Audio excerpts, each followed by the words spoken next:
چل رہا تھا جماعت کا بیان، جماعت کس کو کہتے ہیں، کتنے لوگ ہونا چاہیے، اس کی آج وضاحت ہوگی انشاءاللہ۔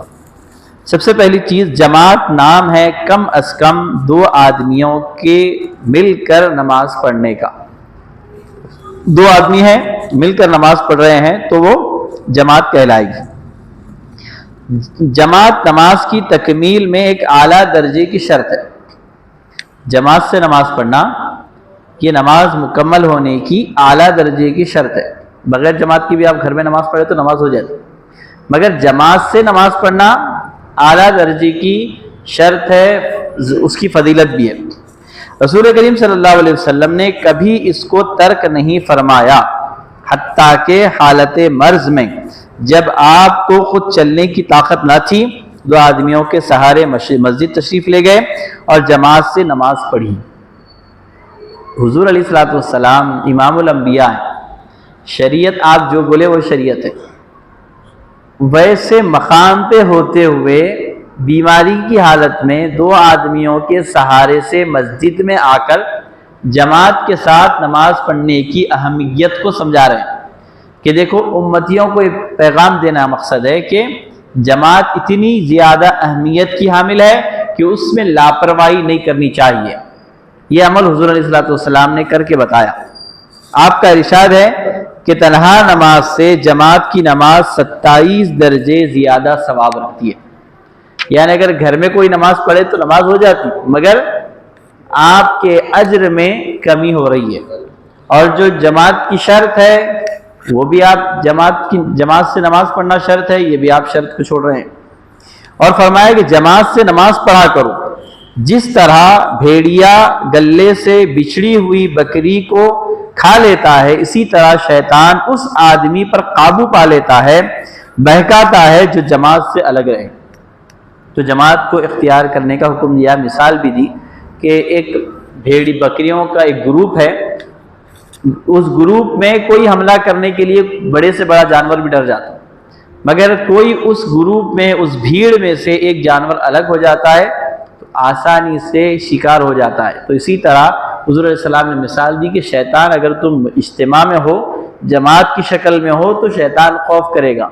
اگر تم تنہا رہو گے، تنہا نماز پڑھو گے، تو شیطان آسانی سے تمہیں بہکا سکے گا۔ اسی لیے جماعت کی زیادہ اہمیت ہے، اس میں لاپرواہی اور کوتاہی نہیں کرنی چاہیے۔ ایک روایت میں فرمایا گیا، اگر مجھے، دیکھیے کتنی سخت بات حضور علیہ السلام فرما رہے ہیں، اگر مجھے چھوٹے چھوٹے بچوں اور عورتوں کا خیال نہ ہوتا تو میں عشاء کی نماز میں مشغول ہو جاتا اور خادموں کو حکم دیتا کہ جماعت ترک کرنے والوں کے گھروں اور مال و اسباب کے ساتھ جلا دیا جائے۔ جماعت چھوڑنے والوں کے لیے وعید ہے، اس لیے جماعت واجب ہے۔ بعض فقہا نے واجب کے قریب لکھا ہے، کیونکہ حضور علیہ السلام نے سختی سے کہا کہ دیکھیے اس سے زیادہ سختی اور کیا ہو سکتی ہے۔ حضور علیہ السلام فرما رہے ہیں کہ میں چاہتا ہوں، کس خیال سے خاموش ہوں، گھر میں عورتیں ہیں، بچے ہیں، ان کا خیال کرتے ہوئے، ورنہ میرا دل یہ چاہتا ہے کہ جماعت کو آنے میں جو لاپرواہی اور غفلت کرتا ہے، ترک کرتا ہے جماعت کو، اس کے گھر کے ساز و سامان کے ساتھ اس کو جلا دیا جائے۔ تو اتنی وعید ہونے کے باوجود آج ہمارے پاس لاپرواہی دیکھیے، امت مسلمہ میں جماعت کی حاضری میں کتنی زیادہ لاپرواہی۔ پہلے تو نوجوان مسجد کی طرف آ نہیں رہے ہیں، اگر کوئی دوست یہ کہہ بھی دے کہ چلیے نماز کے لیے، تو ہمارا جواب کیا ہوتا ہے؟ بعد میں پڑھ لیں گے۔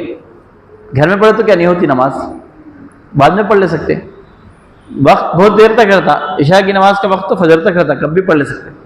یہ باتیں شیطان کے بہکاوی کی باتیں، ارادہ نہیں رہتا ہمارا۔ اگر واقعی کچھ عذر ہے تو یقیناً ان کے لیے سہولت بھی ہے کہ پڑھ سکتے ہیں، مگر بغیر کسی چپ کٹوں میں بیٹھے رہتے ہیں۔ مسجد کو آؤ بولے تو بہانے، اور ہمارے معاشرے میں پورے بہانے صرف دین کے معاملے میں، دنیا کے معاملے میں وقت سے پہلے جا کے ٹھہرتے، وقت سے پہلے۔ تو یہ دین سے بیزاری کی علامت ہے۔ تو ہم یہ کوتاہی، لاپرواہی نہ کریں، جماعت کی حاضر ہونے کی کوشش کریں۔ تو اب وہ جماعت کم از کم دو آدمی مل کر نماز پڑھتے ہیں، اور کس طرح اس میں سے ایک متبوع ہوگا اور دوسرا تابع ہوگا، یعنی کوئی ایک نماز پڑھائے گا، دوسرا نماز پڑھے گا، دو آدمی بھی ہیں مسجد میں اگر، تو نماز جماعت سے پڑھنا چاہیے، ایک آگے بڑھ کر نماز. اور اس وقت فرق یہ ہے کہ اگر صرف دو ہی آدمی پڑھ رہے ہیں تو امام پورا آگے نہیں کھڑا ہوگا، بلکہ مقتدی جو ہوگا بالکل ایک قدم کے فاصلے پہ کھڑا ہوگا، مگر جماعت سے ہوگی نماز. متبوع کو امام کہتے ہیں اور تابع کو مقتدی. 5 وقتہ نمازوں میں امام کے سوا ایک آدمی کے شریک نماز ہو جانے سے جماعت ہو جاتی ہے، اگرچہ وہ سمجھدار ہو، لڑکا ہو. لیکن جمعہ وغیرہ کی نماز میں امام کے سوا کم از کم 3 آدمی کے بغیر جماعت نہیں ہوتی، اور 3 آدمی بھی ایسے ہوں جو امامت کر سکتے ہیں. یعنی جمعہ کے لیے جماعت بنانا ہے تو کم سے کم 3 آدمی ہونا. عام نمازوں میں ایک آدمی بھی ہے تو امام صاحب جماعت سے نماز پڑھائیں گے، یا پھر کئی ایسی جگہ ہم گئے، جنگل کا معاملہ ہے، آدمی ایک ساتھ ہے تو جماعت سے پڑھ سکتے ہیں. تو یہ معاملہ جماعت کا ہے، تو کم از کم 2 آدمی بھی ہیں تو جماعت ہو سکتی ہے، اور جمعہ کے لیے کم از کم 3 آدمی تو ہونا چاہیے. نفس جماعت کے لیے مسجد کی خصوصیت نہیں بلکہ گھروں میں بھی جماعت ہو جاتی ہے. البتہ مسجد کا ثواب مسجد سے مخصوص ہے. 2 چیزیں، ایک جماعت سے نماز پڑھنا شرط ہے، مسئلہ ذرا آپ غور سے سنیں، جماعت سے نماز پڑھنا شرط ہے، یہ شرط آپ گھر میں بھی پوری کر سکتے، مگر مسجد میں آ کر پڑھنا اس کی ایک خاص فضیلت ہے، اس کی ایک خاص حکمت ہے. حدیث شریف میں آیا ہے کہ گھر کی نماز سے محلے کی مسجد میں 25 نمازوں کا ثواب زیادہ ملتا ہے. گھر میں نماز پڑھنے سے مسجد میں آ کر جماعت سے نماز پڑھنے سے کتنا ثواب ملتا ہے؟ 25 گنا زیادہ. اس سے فرض نماز مراد ہے نہ کہ نفل، کیونکہ نفل نماز گھر ہی میں پڑھنا بہتر ہے. نفل نمازیں آپ پڑھ رہے ہیں تو گھر میں پڑھنا زیادہ ثواب ہے، مسجد میں پڑھنا نہیں، کیونکہ حضور نے فرمایا کہ گھروں کو قبرستان نہ بناؤ، وہاں پہ بھی تلاوت ہونی چاہیے، وہاں پہ بھی نمازیں ہونی چاہیے. اس لیے نفل نمازوں کا ثواب مسجد میں پڑھنا نہیں، گھر میں پڑھنے سے زیادہ ہے. فرض نمازوں کا ثواب مسجد میں پڑھنے سے زیادہ ملتا ہے. تو اسی لیے علماء فرماتے ہیں کہ شب معراج، شب برات، شب قدر کی جو نفل نمازیں ہیں وہ ہم گھر میں پڑھنے کا اہتمام کریں. جو نفل ہیں اس کی برکتیں گھر میں بھی نازل ہوں، اور گھر میں پڑھنے سے لوگ گھر میں ایک ماحول پیدا ہو، دین کا مزاج پیدا ہو، اس سے بہت ساری حکمتیں. مگر فرض نماز ہے تو ہم فرض نماز مسجد میں پڑھیں، اس کے بعد نفل نماز پڑھنا چاہتے ہیں تو گھر میں جا کر پڑھیں. بعض علماء کا یہ طریقہ بھی رہتا ہے، ہمارے اساتذہ وغیرہ کا یہ طریقہ ہم نے دیکھا ہے کہ فرض نماز اور اس کے بعد فوری اگر سنت موقدہ ہے تو مسجد میں پڑھتے، اس کے بعد کی جو نفل نمازیں ہیں وہ گھر میں جا کر پڑھتے. تو گھر کو بھی نماز کے ماحول بنانا ہے، نماز کی برکتیں دینا ہے وہاں پر، تو اس لیے نفل نمازوں کا اہتمام گھر میں کرنا ہے. فرائض اگر ادا کرنا ہے تو وہ مسجد میں ہی آ کر ادا کرنا ہے. اگر محلے میں 2 مسجدیں ہوں تو جو مسجد گھر سے زیادہ قریب ہو وہی زیادہ مستحق ہے، اور اگر دونوں کا فاصلہ برابر ہو تو پھر وہ مسجد جو قدیم ہو. دیکھیے کتنی باریک باریک باتیں فقہ نے کی. ہمارے محلے کی مسجد ہے تو ہم دوسرے محلے کو جانے سے زیادہ ثواب محلے کی مسجد میں نماز پڑھنے کا ہے، اور محلے کی میں 2 مسجدیں ہیں تو زیادہ ثواب اس مسجد میں جا کر پڑھنے کا ہے جو قدیم مسجد ہے. اب پھر اس کے بعد فرمایا اگر محلے کی مسجد میں جماعت نہ ہوتی ہو تو اس کو چھوڑ کر دوسری مسجد میں جانا ٹھیک نہیں، بلکہ محلے ہی کی مسجد میں بلا جماعت پڑھ لینا چاہیے، تو آپ کو ثواب ملے گا. کیونکہ آپ ایک تو جا کے مسجد کو آباد کر رہے ہیں، آپ کے گھر کے محلے کی مسجد ویران ہے، آپ جماعت کے لیے دوسری مسجد کو نہیں جانا، مسجد محلے کی مسجد میں جانا آپ ایک ہے پرواہ نہیں، ایک مسجد میں نماز پڑھنا اللہ تعالیٰ آپ کو جماعت کا بھی ثواب دے رہا ہے، کیونکہ آپ ویران جو مسجد ہے اس کو آباد کر رہے ہیں. ہم لوگ ہماری مسجدیں ویران ہو رہی ہیں اس کی فکر نہیں ہے، مسجد کے بارے میں کوئی ایشو بنانا ہے تو بالکل جذبہ دکھاتے ہیں.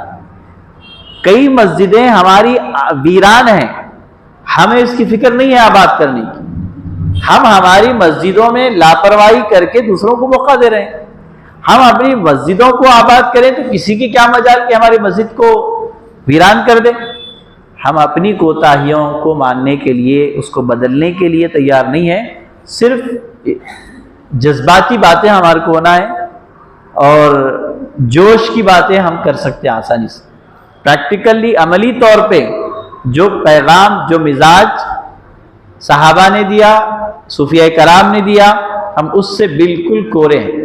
تو نماز کی محلے کی مسجد میں پڑھنا یہ ہمارا فرض ہے، یہ ہمیں ضروری ہے، ہمارا اخلاقی فریضہ.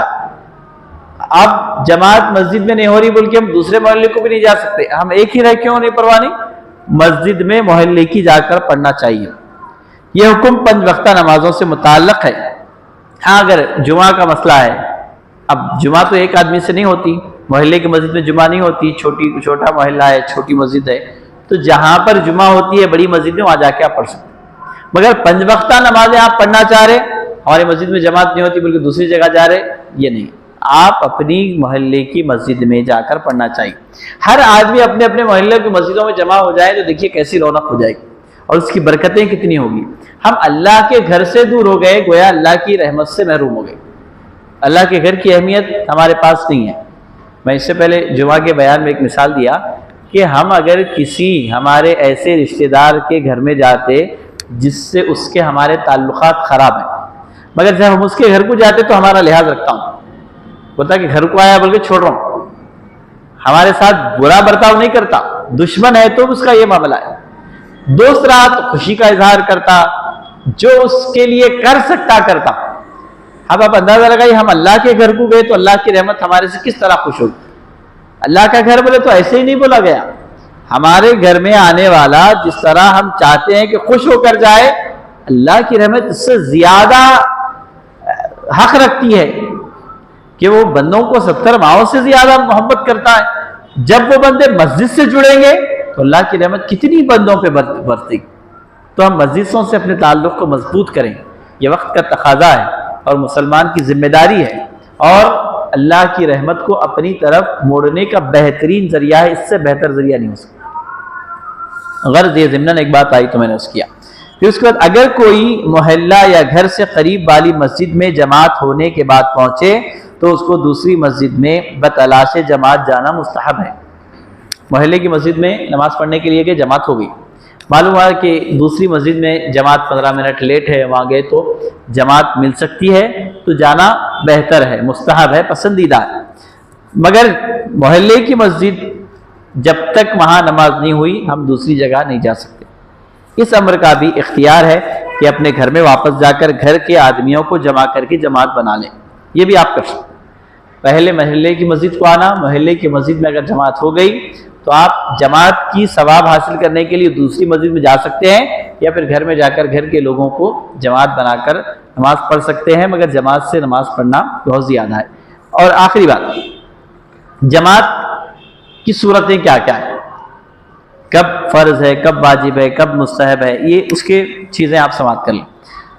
جماعت شرط ہے، ضروری ہے جمعہ اور عیدین کی نمازوں میں. اگر کوئی یہ بولے کہ میں جمعہ کی نماز تنہا پڑھ لیتا ہوں، ہوتی نہیں نماز. جمعہ کی نماز یا عیدین کی نماز صحیح ہونے کے لیے یہ شرط ہے کہ جماعت سے اس کو پڑھا جائے. یہ بات عیدین اور جمعہ سے تعلق رکھنے والی ہے. پھر اس کے بعد 5 وقتہ نمازوں میں جماعت جو ہے وہ سنت مؤکدہ ہے، اور بعض فقہا نے واجب لکھا ہے، بعض نے واجب کے قریب کہا ہے. یعنی 5 نمازیں جماعت کے ساتھ پڑھنا یہ سنت مؤکدہ ہے، واجب کے قریب ہے. یعنی اس میں لاپرواہی اور کوتاہی نہیں کر سکتے. پھر اس کے بعد ایک جماعت ہوتی ہے جس کو سنت کفایہ کہتے ہیں، وہ ہے نماز تراویح. محلے کے اگر کچھ لوگ بھی جماعت بنا کر تراویح پڑھ رہے ہیں، بعض لوگ گھر میں پڑھنا چاہ رہے ہیں، دوسرے اپنی سہولت سے پڑھنا چاہ رہے ہیں تو ہو جاتا ہے. اگر کوئی بھی سنت کی جماعت کرے ہی نہیں رمضان میں تو سب گناہ گار. تو یہ اسی طرح نماز کسوف، سورج گرہن کی نماز اگر پڑھ رہے ہیں تو جماعت سنت ہے، سنت کفایہ ہے، کرے تو ٹھیک ہے، نہیں تو کوئی بات نہیں. اسی طرح رمضان میں جو 3 رکعت وتر جماعت سے پڑھائی جاتی ہے، 3 رکعت تراویح کے بعد پڑھتے ہیں واجب الوتر، وہ جماعت سے پڑھنا مستحب ہے. اگر نہیں بھی پڑھے تو کوئی مسئلہ نہیں ہے. مگر پڑھنا اس کے جماعت کے ساتھ پڑھنا یہ مستحب ہے۔ اور جو شخص عشاء کی نماز جماعت سے پڑھے اسی کے لیے وتر تراویح کے بعد پڑھنا ضروری ہے، مستحب ہے۔ اگر نہیں تو فرض نماز عشاء کی جماعت سے نہیں ہوئی تو وتر بھی اس کو الگ پڑھنا ہے۔ پھر اس کے بعد اب ایک جماعت سے بعض چیزیں نہیں پڑھنی چاہیے، وہ کون سی ہے؟ رمضان کے سوا اور نماز کی وتر۔ جیسا کہ عام دنوں میں اگر کوئی وتر کی نماز جماعت بنا کے پڑھنا چاہا تو مکروہ ہے، فقہاء نے لکھا کہ نہیں پڑھ سکتے۔ اسی طرح نماز خسوف ہے، چاند گہن کی نماز ہے، اس کی جماعت آپ نہیں کر سکتے۔ تمام نوافل دوسری نفل نمازیں اس کی جماعت نہیں کر سکتے، یہ مکروہ تحریمی ہے، فقہاء نے لکھا۔ صرف عورتوں کی جماعت جس میں امام بھی عورت ہو یہ بھی جماعت ہو جائے گی، مگر یہ بھی مکروہ ہے۔ عورتیں افضل یہ ہے کہ تنہائی نماز پڑھے۔ یہ جماعت کب شرط ہے، کب سنت ہے، کب مستحب ہے، اس کے مسائل ہو گئے۔ اب انشاءاللہ اس کے بعد آئندہ جماعت ترک کب کی جا سکتی ہے، کن صورتوں میں۔ اب مسجد میں آ کے نماز پڑھنا یہ شرط ہے، بتائیے۔ اب کوئی ایسا عذر بھی ہو سکتا ہے کہ آدمی مسجد کو نہیں پہنچ سکتا، تو شریعت اس بارے میں کیا حکم دیتی ہے؟ تو اس کے بھی کچھ عذر بیان کیے گئے ہیں کہ اگر وہ عذر ہے تو اس کو اگر اس عذر کے لحاظ سے اگر کوئی مسجد میں نہیں بھی آ رہا تو کوئی حرج نہیں ہے۔ انشاءاللہ اس کو آئندہ درس میں ہم شامل کریں گے۔ اللہ تبارک و تعالیٰ سے دعا ہے کہ اللہ تعالیٰ ہمارے اس درس کے تسلسل کو جاری رکھے اور اس میں جو کچھ پڑھا جا رہا ہے، سنا جا رہا ہے، اس کو صحیح معنوں میں سمجھنے کی توفیق عطا فرمائے اور اس پر عمل کرنے کی ہم کو توفیق عطا فرمائے۔ بولنے، سننے، سمجھنے میں کوئی کوتاہی ہو رہی ہے تو مولا اس کو اپنے فضل سے معاف فرما، آمین بجاہ طٰہٰ و یاسین وما علینا الا البلاغ۔ السلام علیکم ورحمۃ اللہ۔